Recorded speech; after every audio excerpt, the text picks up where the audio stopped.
இறைவா எனக்கு துணையாக வந்தருளும்.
இறைவனுடைய புனிதர்களை அவரை வாழ்த்துங்கள். அவருக்கு அஞ்சோரே அவரது புகழ் பாடுங்கள். என்னுயிரே ஆண்டவரை போற்றிடு. நம் வாழ்வில் பல வல்ல செயல்கள் காண செய்த இறைவன் பொறுமையும் அன்பும் உள்ளவராய், நீதியின் கதிரவனாய், வாக்கு மாறாதவராய், ஒடுக்கப்பட்டோருக்கு வாழ்விப்பராய் இருக்கும் இறைவனை காற்றாய், கடலாய், நதியாய், அலையாய், மலையாய், மலராய், முகிலாய், மலையாய், இயற்கையோடு இணைந்து நம் உயிரில் கலந்த இறைவனை போற்றி புகழ்வோமாக.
இறைவனுடைய புனிதர்களை அவரை வாழ்த்துங்கள்.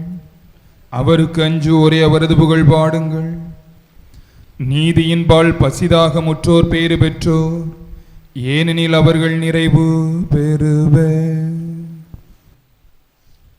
மண்ணுலகை தேடி வந்து தன் கருணையால் நம்மை நிரப்பி நாம் செய்யும் விவசாய தொழிலை ஆசீர்வதித்து காத்து நம்மை செழுமையுற செய்து செல்லும் இடமெல்லாம் நம்மை பாதுகாக்கும் இறைவனை போற்றி புகழ்வோம்.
நீதியின்பால் பசிதாகமுள்ளோர் பேறு பெற்றோர், ஏனெனில் அவர்கள் நிறைவு பெறுவர். பரிசுத்தரும் மாசற்றவருமாய் இருக்குமாறும் அன்பின் வாழவும் நம்மை தேர்ந்து கொண்ட இறைவன் போற்றப்படுவாராக. நம் வாழ்வின் புகலிடமாய், அரணாய், கோட்டையாய், உண்மையாய், கேடயமாய், கவசமாய், தன் சிறகுகளாலே நம்மை அரவணைப்பவராய் இருக்கும் நாம் நம்பியிருக்கும் நல்ல வல்ல இறைவனை அவரின் பாதுகாப்பில் என்றும் நிலைத்திருக்க அவரை போற்றி புகழ்வோமா.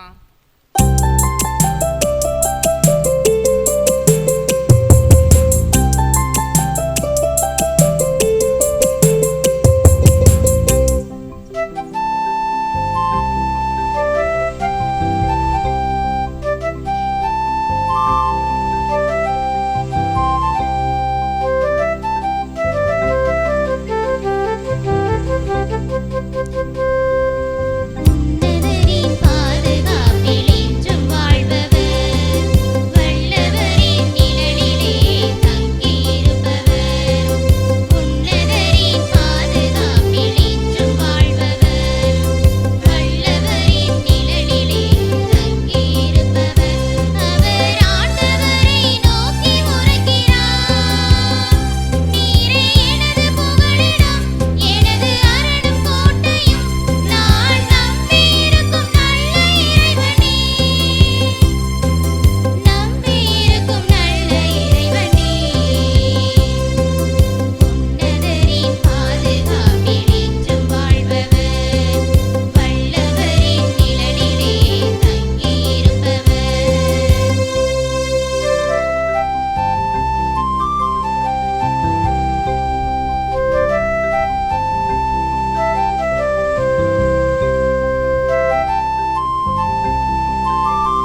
பரிசுத்தவரும் மாசற்றவருமாயிருக்குமாறும் அன்பின் வாழவும் நம்மை தேர்ந்து கொண்ட இறைவன் போற்ற பெறுவாராக. அனைவரும் நற்செய்தி வாசகத்திற்காக எழுந்து நிற்போம். ஆண்டவர் உங்களோடு இருப்பாராக.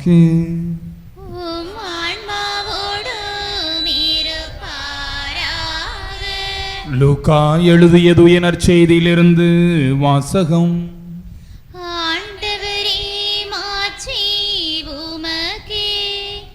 இயல் 21 இறைவாக்கியங்கள் 1 முதல் 4 முடிய. லூக்கா எழுதிய நற்செய்தி இயல் 21 இறைவாக்கியங்கள் 1 முதல் 4 முடிய. இயேசு நிமிர்ந்து பார்த்தபோது செல்வர்கள் தங்கள் காணிக்கைகளை காணிக்கை பெட்டிக்குள் போடுவதை கண்டார். வறுமையில் வாடிய ஒரு கைம்பெண்ணும் 2 காசுகளை அதில் போடுவதை கண்டார்.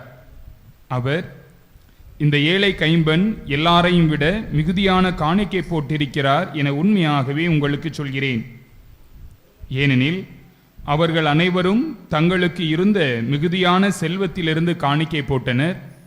இவரோ தமக்கு பற்றாக்குறை இருந்தும் தம் பிழைப்புக்காக வைத்திருந்த எல்லாவற்றையும் போட்டுவிட்டார். ஆண்டவரின் அருள்வாக்கு.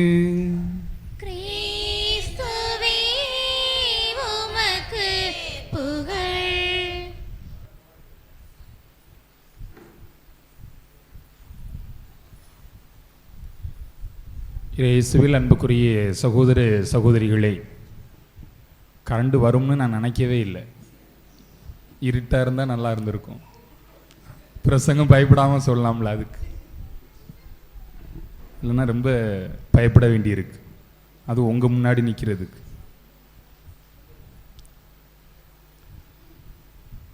ஒரு விதத்தில் நான் உங்கள் ஊருக்கு சம்மந்தியார்.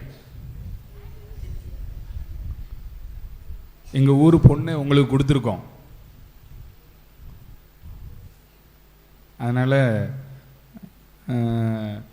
உரிமையாக பிள்ளைகள்கிட்ட பேசலாம். அந்த பிள்ளைகளும் என் பிள்ளைகை மாறி அப்படின்னு நான் நினைக்கிறேன். அந்த சம்பந்தத்தை கொஞ்சம் இன்னும் உறுதியாக அல்லது ஸ்ட்ராங்காக பேசலாம் அப்படின்னு நான் நினைக்கிறேன்.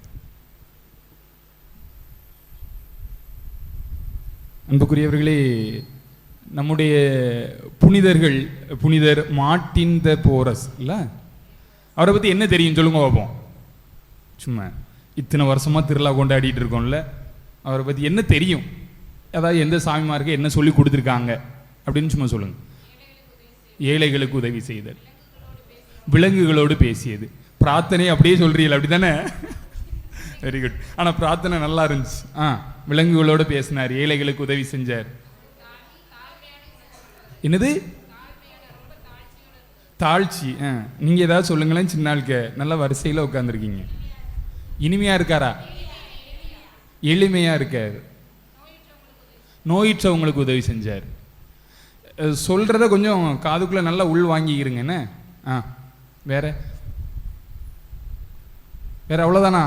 பிரார்த்தனையை நீங்கள் ஒவ்வொரு நாளும் கேட்டிருந்தா கூட நிறைய சொல்லலாம், 15-20 கிட்ட. செவன் சொல்லும்போது பரவசத்தில் போயிடுவார். ஒரே நேரத்தில் பல இடத்துல இருந்தார். அதெல்லாம் பிரார்த்தனையில் வந்துச்சு, பார்த்தேன். யாருக்கு தொந்தரவு பண்ணி உதவிகள் நிறைய அவர்கிட்ட வாங்கிக்கிட்டாங்க. இப்பதான் விஷயத்துக்கே வாரியல, தெரியுதா? கருப்பு இனத்தவர் இல்லை, அவர் கருப்பு இனத்தவர் இல்லை. ஓகே, கருப்பு இனத்தவர், கைவிடப்பட்டவர்களின் பாதுகாவலர். திரும்பியும் அதே தான். வேதாளம் முருங்கை மரத்தில் ஏறுது பாருங்க அப்படியே. வேற வெறுத்தவங்களுக்கு உதவி செஞ்சாரு, அன்பு செஞ்சாரு. Very good. வேற ஏதாவது புனிதர்களை பத்தி சின்ன நாளுக்கு ஏதாவது சொல்லுவீங்கன்னு பார்த்தேன். உங்களுக்கு தான் நெய் பிரசங்கமே நான் கொண்டு வந்தேன். மிருகங்களோட பேசினார் சொன்னாங்க. ஓகே, எல்லா வகை பிராணிகளிடம் பேசினார். நான் ஏதோ ஒன்று சொல்ல வாரேன், அதை இன்னும் நீங்கள் சொல்லலையே அப்படின்னு தான் நான் கேட்டுக்கிட்டே இருக்கேன். இல்லைன்னா நான் விஷயத்துக்குள்ளே போயிடுவேன். ஆமாம், விஷயத்துக்கு வந்துடலாமோ? உங்கள் சாமியார் வேறு எனக்கு 10 நிமிஷம் தான் தந்தார். அதனால் நான் முடிச்சிடுறேன். என்ன 7:40 50க்கு முடிச்சிடுறாங்க. வேற ஏதாவது இருக்கா உங்க புனிதரை பத்தி? அடிமையின் மகன். இதான் விஷயத்துக்கு எங்கேயோ வாரனேன்னு சொன்னோம்ல, நிக்கிறாங்க அந்த அக்கா இந்த அக்கா. அடிமையின் மகன். வேற அடிமையின் மகனா விற்க நினைச்சாங்க. ஓகே சரி, அந்த வரலாறு இருக்கட்டும். அடிமையின் மகன். வேற ஏதாவது இருக்கா? சரி, நான் வந்த விஷயத்துக்கு ரெண்டு பேரும் வந்துட்டாங்க. அதனால நம்ம விஷயத்துக்குள்ள போயிடலாம். நான் இன்னைக்கு எடுத்த நற்செய்தி வாசகம் கொடுத்தல், அப்படிதானே? நான் இப்போ ஒரு புத்தகம் வாசித்துக்கிட்டு இருக்கேன். வேள்பாரி ஒரு எழுத்தாளர், வெங்கடேசன் அப்படின்னு ஒரு எழுத்தாளர், நம்ம மதுரையோடைய எம்பி அவர். இப்போ அவருடைய நாவல் தான் வேள்பாரி. பாரியை பத்தி கேள்விப்பட்டிருக்கிறீங்களா புத்தகத்தில்? என்னது சிஸ்டர்டையா கேட்டோம், என் பிள்ளைகள்கிட்ட சொல்லட்டும். பாரியை பத்தி என்ன தெரியும்? நீங்க தான் சொல்லணும், அம்மா அப்பாலாம் சொல்லக்கூடாது. நீங்க தான் சொல்லணும். பின்னாடி இருக்க அந்த சொல்லக்கூடாது. நீங்க தான் சொல்லணும். நீ இந்த கேட்டு சொல்லக்கூடாது. அதெல்லாம் பாரின்னு சொன்னோடனே அப்படி புள்ள அரிக்க வேண்டாமா? எப்பா சின்ன ஆட்களை தானே சொல்ல சொன்னோம். பாரி அப்படின்னாலே முல்லைக்கு தேர் கொடுத்தவன் அப்படின்னு சொல்லுவாங்க. சரியா? 7 வள்ளல்கள் சொல்லுவாங்க, அதுல பாரி ஒரு ஆள். இந்த எழுத்தாளர் அந்த பாரிய அந்த அந்த புத்தகத்துக்கு பின்னாடி போட்டிருப்பாங்க. ஒரு எழுத்தாளர் அந்த எழுத்தாளரை பத்தி வாசிப்பாங்களாப்பா. அதுல என்ன போட்டிருந்துச்சு அப்படின்னா, வரலாற்றின் ஒரு சின்ன துகள், என்ன மேபி ஊசி நூல் மாதிரி வச்சுக்கிறீங்களா, ஊசியை வச்சுக்கிறீங்க, அதை வச்சு ஒரு பெரிய காட்டையே அவர் வடிவமைச்சிருக்காரு. அப்படிதான் அந்த எழுத்தாளர் பத்தி சொல்லியிருப்பார். அப்படின்னா வரலாறு என்பது சின்னதுதான், அதை வைத்து அவர் எழுதியிருக்க அந்த புத்தகங்கள், அந்த 2 தொகுதி, அது 2வது தொகுதியே 800 பக்கம், முதல் தொகுதி அந்த அளவுக்கு வரும். படங்களோட எழுதியிருக்காரு. என்ன அவர் எழுதியிருக்காரு, நான்லாம் 3 நாள் நைட்டுக்குள்ள முடிச்சிட்டேன். 3 நாள் நைட்டுக்குள்ள. முந்தா நாள் அதை முடிக்கும்போது அடுத்த நாள் காலையில் 6. அப்போ எவ்வளோ வேகமாக போகுது அப்படின்னு பார்த்துக்கிறங்க. அந்த எழுத்தாளர் அந்த அளவுக்கு சுவாரஸ்யமாக அந்த புத்தகத்தை எழுதியிருந்தார். நான் உண்மையில் இந்த 2 தொகுதியிலேருந்து ஒன்று கற்றுக்கிட்டேன். அது இன்னைக்கு உள்ள வாசகத்துக்கு மறையுரைக்கு ஒத்து போகும் அப்படின்னு நான் நினைக்கிறேன். 14 இனக்குழுக்கள், வேளிர் இனக்குழுக்கள், அந்த 14 இனக்குழுக்களையும் ஒன்னா சேர்த்தது தான் பாரி அப்படின்னு சொல்றாரு. அப்படின்னா நம்ம வார்த்தையில் 14 ஜாதிகள் அப்படின்னு என்ன பேசலாமா இருக்கும். நான் திரும்பியும் சொல்றேன், 2 அக்கா சொன்னது தான் திரும்ப என் மண்டைக்குள்ள நிற்கும். அதனால வார்த்தைகள் உங்க சம்பந்தியார் மாதிரி வந்துகிட்டு இருக்கும், மன்னித்துக் கொள்ளவும். ஓகேப்பா? 14 இனக்குழுக்களை ஒன்று சேர்த்தவங்க. அடுத்து அவர் யாரை பார்த்தாலும் அரவணைக்கிற பழக்கம் கொண்டவர். யாரை பார்த்தாலும் தன்னை வேண்டான்னு யாரையும் சொல்ல விட மாட்டார். அந்த அளவுக்கு மனுஷன் அப்படி பழகிடுவாப்புல. எளிமையான குணம் கொண்டவர், பழகிடுவார். அந்த பாரி அவருடைய அந்த முல்லைக்கு தேர் கொடுத்தாருல, அது அவராக கொடுக்கல. அந்த புத்தகத்தில் எப்படி எழுதியிருக்காருன்னா, அவருடைய பொண்டாட்டியால கொடுக்க வச்சாங்க, அவருடைய மனைவியால் கொடுத்தார். அவர் 2 பேரும் ஒரு குகையிலேருந்து வெளியே வருவாங்க. அப்போ தேரை எடுக்க வருவாங்க. தேரில் சக்கரத்தில் முல்லை மாட்டிக்கிட்டு நிற்கும். அப்போ அந்த மனைவியானவள் பார்க்கிறாள். பார்த்த உடனே, இப்போ முல்லை இருக்குப்பா அப்படின்னு சொல்லுவோடனே, இப்போ என்ன செய்யணும், உனக்கு தேரே முல்லைக்கு கொடுத்துட்டு போவோம் அப்படின்னு சொல்லிட்டு 2 பேரும் நடந்து போவாங்க. இதுதான் அவர் எழுதியிருக்கிற அந்த கதை.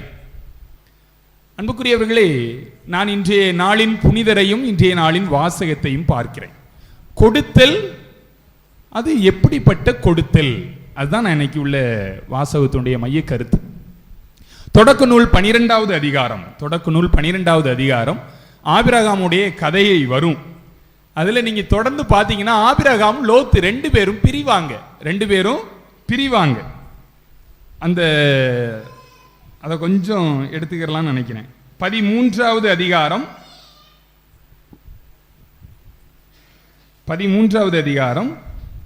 அப்போ 9வது வசனம், நாடு முழுவதும் உன் கண்முன் இருக்கின்றதல்லவா, என்னிடமிருந்து பிரிந்து செல்லும்படி கேட்டுக்கொள்கிறேன். நீ இடப்பக்கம் சென்றால் நான் வலப்பக்கம் செல்வேன், நீ வலப்பக்கம் சென்றால் நான் இடப்பக்கம் செல்வேன். கொடுத்தல். எப்படிப்பட்ட கொடுத்தல்? ஆபிரகாம் மிகப்பெரிய பணக்காரர், பெரிய மந்தையை வச்சிருந்தார், பெரிய மக்கள் இனத்தை வச்சிருந்தார். அப்ப 2 பேரும் சேர்ந்து போனாங்க அப்படின்னா முடியாது. ஆகவே அவர் தன்னிடம் இருந்த எல்லாத்தையுமே அவர் கொடுக்கிறார் லோத்துட்டு. அப்போ லோத்து வளமையான பகுதியை நோக்கி ஓடுகிறார். வளமையான பகுதியை நோக்கி நீங்க தொடர்ந்து அதை வாசித்தீங்கன்னா தெரியும். 10வது 11வது வசனத்தை அவர் அப்படியே நிமிந்து பார்க்கிறாரு. நிமிந்து பார்த்த உடனே அங்க நீரோடையரமாக, ஆற்றங்கரையோரமாக வளமான பகுதியை பார்த்து நான் அந்த பக்கத்தை எடுத்துக்கிறேன் அப்படின்னு ஆபிரகாம் பிரிஞ்சு போறார்.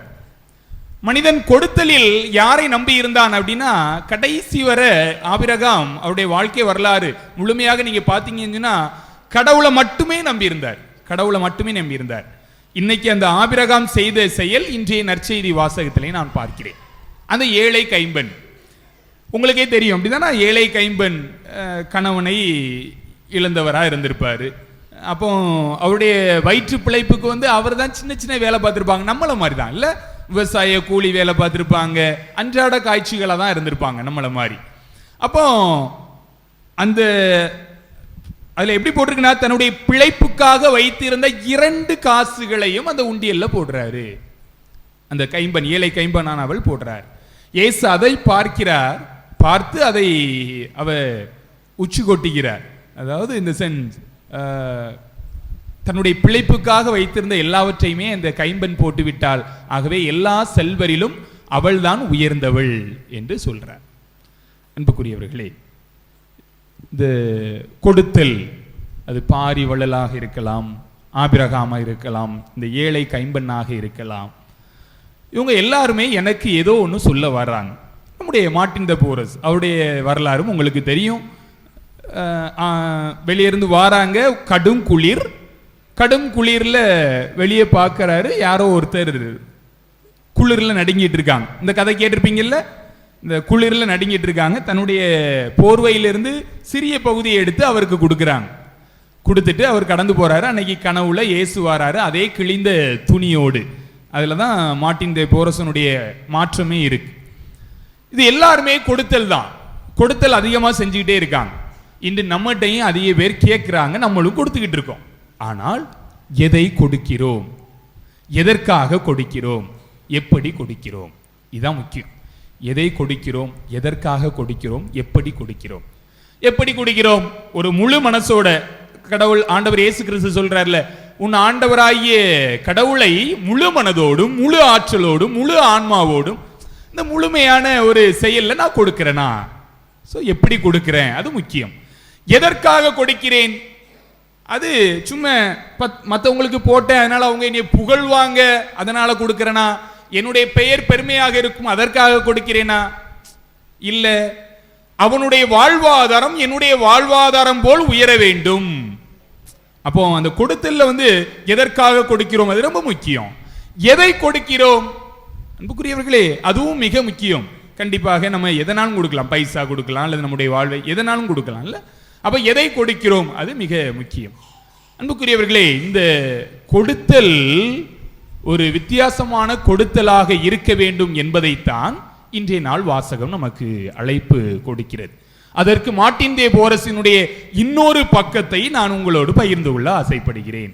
இன்னொரு பக்கம் என்பது, நீங்க ஒரு 15-20 பண்புகள் சொன்னீங்கல்ல, அந்த 20 பண்புகள்ல 18 பண்புகள் இந்த கோயில்ல உட்கார்ந்துருக்கீங்க இல்ல, இதனுடைய வெளிப்பாடு.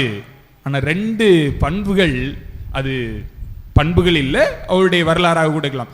கருப்பு இனத்தவர், அவர் கருப்பு இனத்தவர். அவருடைய மனைவி அம்மா கருப்பு இனத்தவங்க, அப்பா ஸ்பானிஷ் அப்படின்னு சொல்றாங்க. 2 பேருமே மிக்சடு மேரேஜ், அதாவது கலப்பு திருமணம். அந்த இன்னொன்று அவருடைய புனிதர், எதற்காக புனிதர் அப்படின்னு நீங்க பார்த்தீங்க அப்படின்னா என்ன சொல்றாங்க அப்படின்னா, எங்கெல்லாம் அடிபட்டு கிடக்கிறாங்களோ அவர்களுடைய புனிதர்கள்.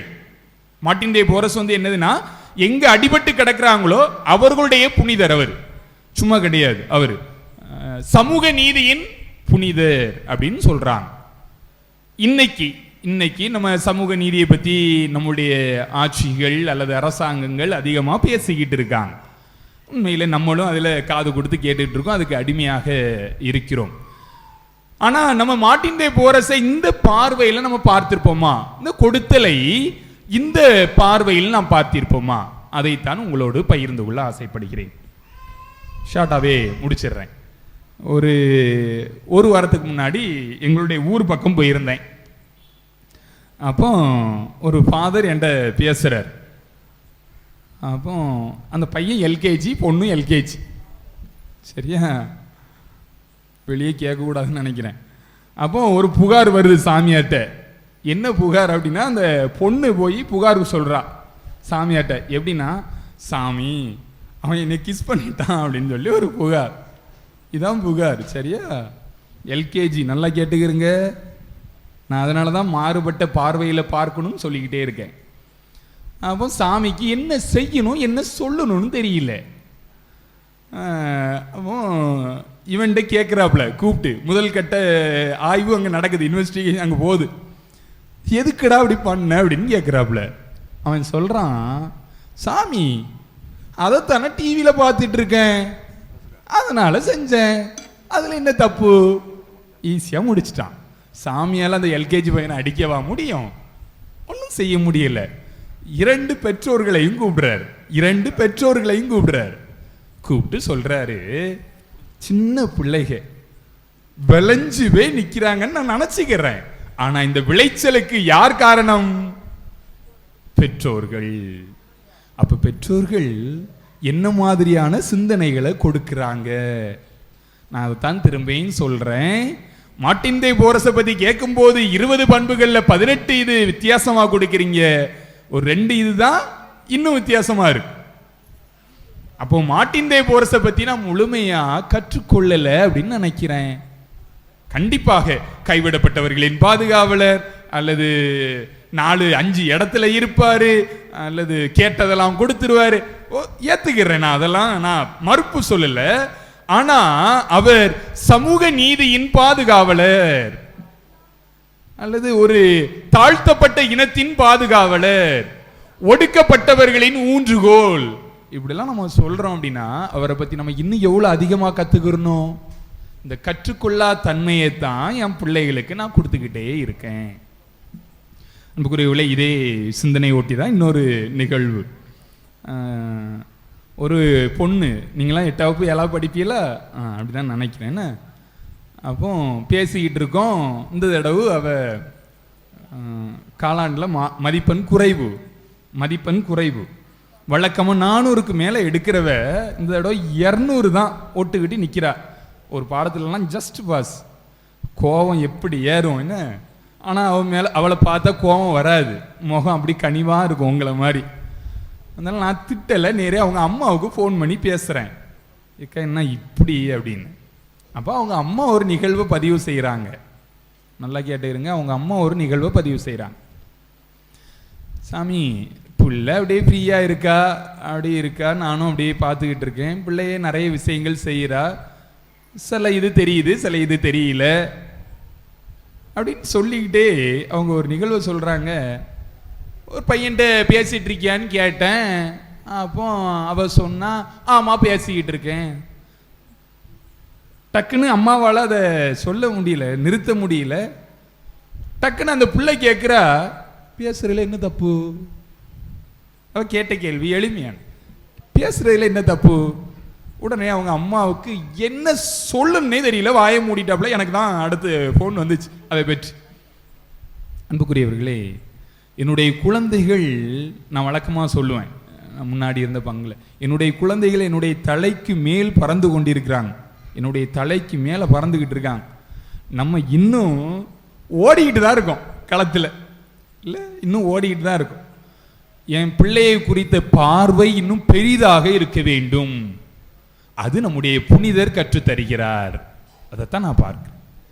ஒரு புனிதரை இந்த ஆலயத்திற்குள்ளாக அடக்கி விடாமல் அதையும் தாண்டி பல்வேறு பண்புகள் அவருக்கு இருக்கின்றன என்றால், அந்த புனிதரை பற்றி நாம் அதிகமாக தெரிந்து கொண்டிருக்க வேண்டும். இன்னும் சிறப்பாக நான் அதை எப்படி பார்க்கிறேன் என்றால், என்னுடைய குழந்தைகளுக்கு நான் எதை கொடுக்க வேண்டும் என்று நினைக்கிறேன் என்றால், அது நம்முடைய ஆண்டவர் இயேசு கிறிஸ்து. உங்களுக்கு நல்லாவே தெரியும்ல, சக்கேயு அப்படின்னு ஒருத்தர் உண்டு இல்ல, சக்கேயு திருவிவிலியத்துல என்னதை கொடுக்கிறாரு? இயேசுவை சந்திக்கிறாரு, எதை கொடுக்கிறாரு?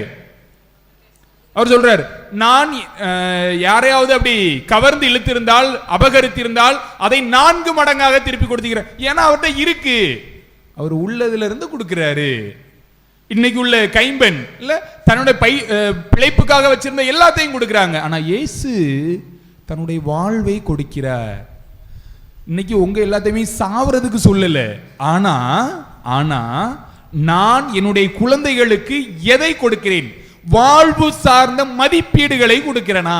அதான் தொடக்கத்தில் டைம் ஆகிட்டே இருக்கு. தொடக்கத்தில் ஆலய முகத்தில் ஒரு 4-5 பேர் பசங்க வந்து நின்னான்மை. நம்ம பசங்க தான், வேற யாரும் இல்லை. சரியா? நம்ம பசங்க தான், நல்லா தெரியுது. நான் அந்த கடற்கரை கிராமங்களில் பார்த்தது தான் இதுவும். ஒருத்தன் நல்லா அப்படி வெட்டியிருக்கான், சுற்றி நல்லா வெட்டியிருக்கான், அப்படி சுற்றி வெட்டியிருக்கான். அப்படியே 4-5 பேர், இதில் குட்டி பசங்க வேற இருக்கான்மை, குட்டி பசங்களும் இருக்கான்மை. நான் கொஞ்சம் அவனை கூர்ந்து பார்த்துக்கிட்டே இருந்தேன். அவ்வளோதான், 2 நிமிஷம் கூட நின்றுக்க மாட்டான், போயிட்டான். தெரியுதா? என் பிள்ளைகளுக்கு நான் எதை கொடுக்கிறேன்? இந்த கொடுக்கிறது வந்து இப்போ உங்க குறையுது. எதை கொடுக்கன்னே தெரியாமல் இருக்கும். காலையிலே போகிறோம், வேலைக்கு போகிறோம், திரும்பி வாரோம், என் பிள்ளைய பார்க்குறேன்னா தெரியும். என் பிள்ளை காலையிலே சோத்தை திண்டு போகுது, சத்துணவுல மதியம் சாப்பாடை சாப்பிட்டுருது, நைட்டு வருது. இந்த பிள்ளைக்கு நான் எதை கொடுக்கிறேன்? இந்த கடவுள் எதையெல்லாம் கேட்கல, உட்கார்ந்து என் பிள்ளைகிட்ட பேசு. என் பிள்ளை இன்று யார் யாரோடு பேசினார், யார் யாரோடு பழகினார், எதை கற்றுக்கொண்டால், எல்லாவற்றையும் உட்கார்ந்து பேசுவோம். அந்த இது அதனாலதான் முன்னாடி நம்ம முன்னோர்கள்லாம் சொன்னாங்க, குடும்ப ஜெபமாலை சொல்லணும் அப்படின்னு சொன்னாங்க. ஏன் குடும்ப ஜெபமாலை சொல்றது? வெறுமனே மரியாதை நோக்கி ஜெபமாலை உருட்டுவது அல்ல, மாறாக நாம் சேர்ந்து இருப்பது, அதுதான் முக்கியம், அதுதான் முக்கியம். ஆனா பல நேரத்தில் நம்ம பிள்ளைகிட்ட ஜெபமாலையை மட்டுமே அதிகமாக கண்டிப்பாக தேவை. அந்த ஜெபமாலை சொல்லிக் கொடுக்கிற அந்த கூட்டு வாழ்க்கையை இன்னைக்கு என் பிள்ளைக்கு நான் சொல்லி கொடுக்கல அப்படின்னு எனக்கு தோணுது. அன்புக்குரியவர்களே, பெற்றோர்களாக பல பேர் இருக்கிறீர்கள், ஆகவே அதிகமாக சிந்திப்பீர்கள் என்று நினைக்கிறேன். உங்களோடு ஒரு எளிய நடையில் தான் பேசுகிறேன். ஆகவே அந்த கொடுத்தல், நான் இன்று என்னுடைய குழந்தைக்கு எதை கொடுக்கிறேன்? நான் தர்மம் செய்யறது இருக்கட்டும், மற்றவங்களுக்கு உதவி செய்யறது இருக்கட்டும், கோயில் குளத்துக்கு கொடுக்கறது இருக்கட்டும், இதெல்லாம் நீங்க கொடுங்க, வேண்டானே சொல்லல. ஆனால் என்னுடைய குழந்தைக்கு நான் எதை கொடுக்கிறேன்? நல்ல மதிப்பீடுகளை கொடுக்கிறேனா? சில பேர் நினைக்கலாம், சாமி அதுக்கெல்லாம் வசதி வாய்ப்பு இருக்கா அப்படின்னு கேட்கலாம். வசதி வாய்ப்பு இருக்கவங்க தான் நல்லா பிள்ளைகளை பார்த்துக்கிடுவாங்க. வாய்ப்பே இல்லை, வாய்ப்பே இல்லை அப்படி நினைச்சீங்கன்னா அது தவறு. எளிமையான குடும்பத்திலிருந்து வந்தவர் தான் மார்ட்டின் த போரஸ். அவங்க அம்மா அப்பா எதை கற்றுக் கொடுத்திருப்பாங்கன்னு யோசிங்க. அப்படி இருந்ததென்றால் என்னுடைய குழந்தைகளுக்கும் என்னால் கொடுக்க முடியும். மீண்டுமாக சொல்கிறேன், நான் எதை கொடுக்கிறேன்? சிந்தனையோடு தொடர்ந்து மாலை வழிபாட்டில் பங்கெடுப்போம். ஆமேன்.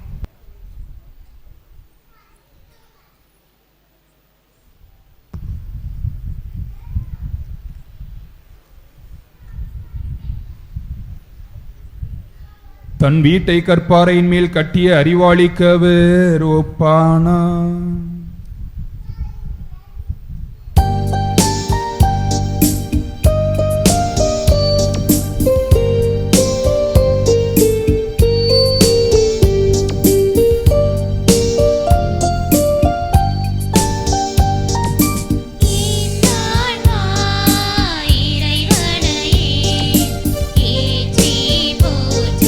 மகிழ்கின்றது என் மீட்பராம் கடவுள்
தன் வீட்டை கற்பாறையின் மேல் கட்டிய அறிவாளிக்கு அவர் ஒப்பானார்.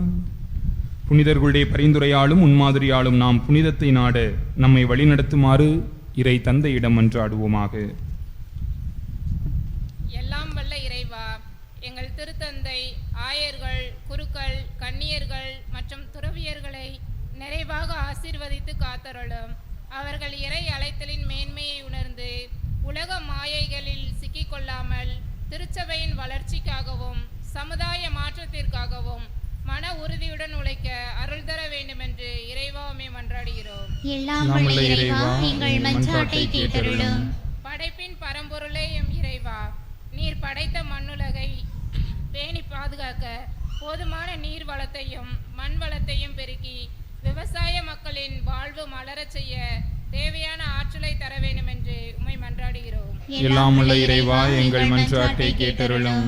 இலகிய இதயம் கொண்ட இறைவா, எம் மக்களின் மனங்களில் கல்லான ஆணவமிக்க பொறாமையுள்ள இதயங்களை அகற்றிவிட்டு இலகிய இதயத்தையும் ஈரமுள்ள இதயத்தையும் பாசமுள்ள இதயத்தையும் கொடுத்து வாழ்க்கையை அர்த்தமுள்ளதாக வாழ வழி செய்ய வேண்டும் என்று உம்மை மன்றாடுகிறோம். எல்லாம் வல்ல இறைவா, எங்கள் மன்றாட்டை கேட்டருளும். எங்கள் அன்பின் ஆண்டவரே, உமது பராமரிப்பில் வாழும் நாங்கள் எங்களின் அன்றாட கடமைகளை மறந்து பாவ உணர்வு அறவே இன்றி பல தீமைகளில் விளைநிலமாக மனங்களை மாற்றியுள்ளோம். நாங்கள் முழு மாற்றம் பெற்று உமது ஆசீரோடு வாழ வரம் தர வேண்டுமென்று உம்மை மன்றாடுகின்றோம். லாமல்ல இறைவா, எங்கள் மன்றாட்டை கேட்டருளும். வல்லமையுள்ள இறைவா, உலக நாட்டங்களில் ஆர்வம் காட்டுவதை குறைத்து ஆன்மீக வாழ்விலும் விவிலியம் வாசிப்பதிலும் உம்மை பற்றி தியானிப்பதிலும் நேரத்தை செலவிட தேவையான மனமாற்றத்தை எங்களுக்கு தந்தருள வேண்டுமென்று உம்மை மன்றாடுகின்றோம். எல்லாம் வல்ல இறைவா, எங்கள் மன்றாட்டை கேட்டருளும். அன்பின் தந்தையே இறைவா, உலகம் முழுவதும் மருத்துவ பணிகளில் தம்மையே அர்ப்பணித்து தன்னலம் துறந்து பிறர் நலம் பேணும் அனைத்து நல்ல உள்ளங்களுக்காகவும் மன்றாடுகிறோம்.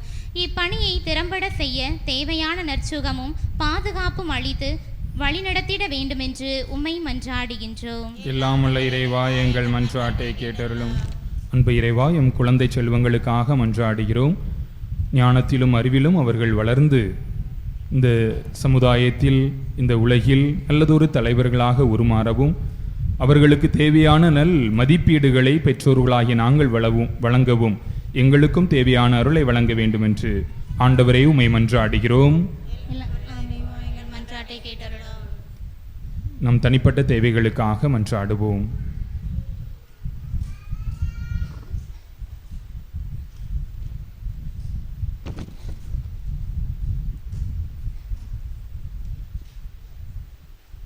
மீட்பரின் கட்டளையால் கற்பிக்கப்பட்டு இறை படிப்பினையால் பயிற்சி பெற்ற நாம் துணிந்து பாடுவோம். விண்ணுலகில் இருக்கின்ற எங்கள் தந்தையே, உமது பெயர் தூயது என போற்ற பெருக, உமது ஆட்சி வருக, உமது திருவுளம் விண்ணுலகில் நிறைவேறுவது போல மண்ணுலகிலும் நிறைவேறுக. எங்கள் அன்றாட உணவை இன்று எங்களுக்கு தாரும். எங்களுக்கு எதிராக குற்றம் செய்வோரை நாங்கள் மன்னிப்பது போல எங்கள் குற்றங்களை மன்னியும். எங்களை சோதனைக்கு உட்படுத்தாதேயும், தீமையிலிருந்து எங்களை விடுவித்தருளும். மன்றாடுவோமாக. இறைவா, புனித மாட்டினை அவரது தாழ்மையின் பாதையில் வழிநடத்தி விண்ணக ஆட்சிக்கு இட்டு சென்றீரே. அவரது தலை சிறந்த எடுத்துக்காட்டை நாங்கள் இப்போது பின்பற்றவும் அதனால் அவரோடு விண்ணக ஆட்சிக்கு உயர்த்த பெறவும் தகுதி பெறுவோமாக. எங்கள் ஆண்டவராகிய கிறிஸ்து வழியாக உம்மை மன்றாடுகிறோம். ஆண்டவர் நம்மை ஆசீர்வதித்து எல்லா தீங்குகளினின்றும் பாதுகாத்து முடிவில்லா வாழ்வுக்கு நம்மை அழைத்து செல்வாராக. ஆண்டவரை வாழ்த்துவோமாக. இறைவனின்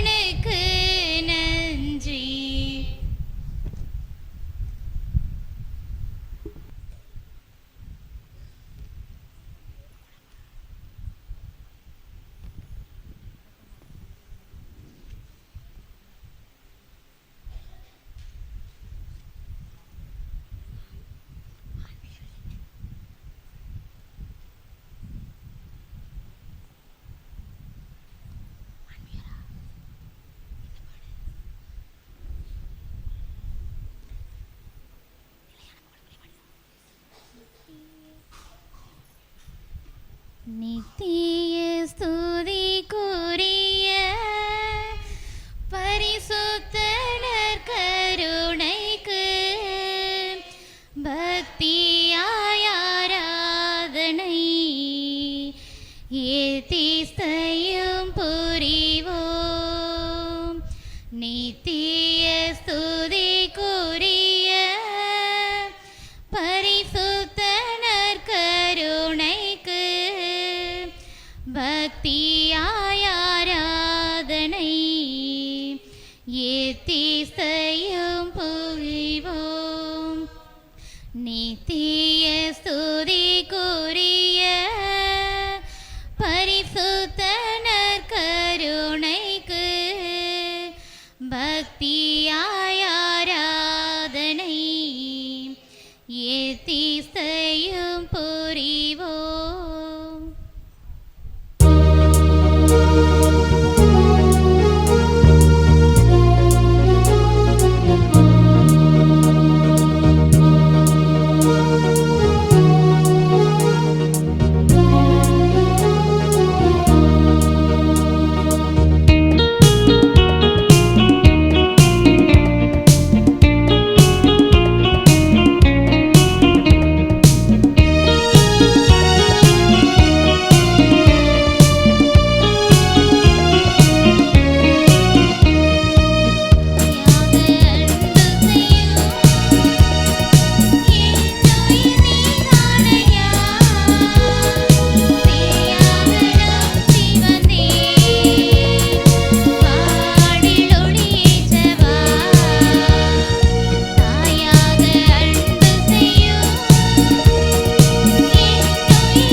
மன்றாடுவோமாக. இறைவா, இந்த வியப்புக்குரிய திருவிருச்சாதனத்திலே உம்முடைய திருப்பாடுகளின் நினைவை எங்களுக்கு விட்டு சென்றி உமது திருவுடல் திரு ரத்தம் இவற்றின் தூய மறைபொருளை வணங்கும் நாங்கள் உமது மீட்பின் பலனை இடைவிடாது அனுபவிக்க அருள்தாரும். என்றென்றும் வாழ்ந்து ஆட்சி செய்கின்றவர் நீரே.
அன்பு மக்களே, அனைவருக்கும் நம்முடைய பாதுகாவலர் புனித மார்ட்டின் தேய்பொருசினுடைய 9ஆம் திருவிழா நல்வாழ்த்துக்களை தெரிவித்துக் கொள்கின்றேன்.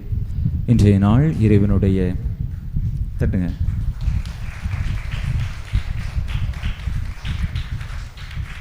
இறைவனுடைய அருளால் ஆசீரால் இன்றைய நாள் இனிதே புலர்ந்து இனிமையான விதத்திலே நமக்கு இருந்திருக்கிறது.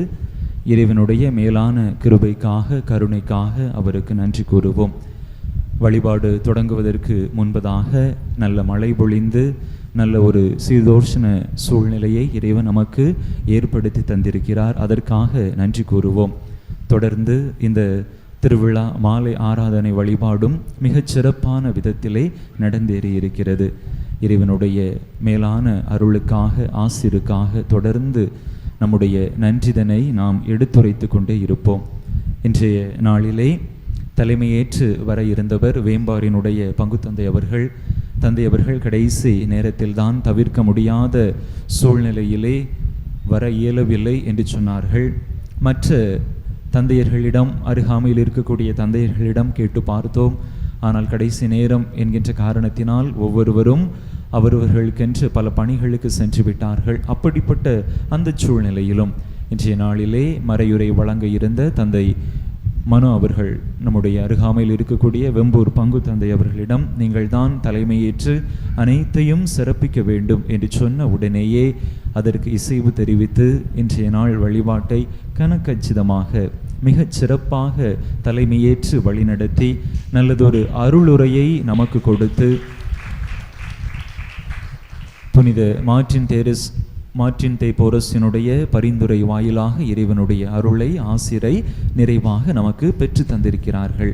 பாசமிகு தந்தை அவர்களுக்கு, அன்பு அண்ணன் அவர்களுக்கு நம்முடைய அன்பை, நம்முடைய பாசத்தை, நம்முடைய நன்றியை வெளிப்படுத்தும் விதமாக இந்த நூலாடையை அவர்களுக்கு அணிவித்து நம்முடைய அன்பை பரிமாறிக்கொள்கின்றோம்.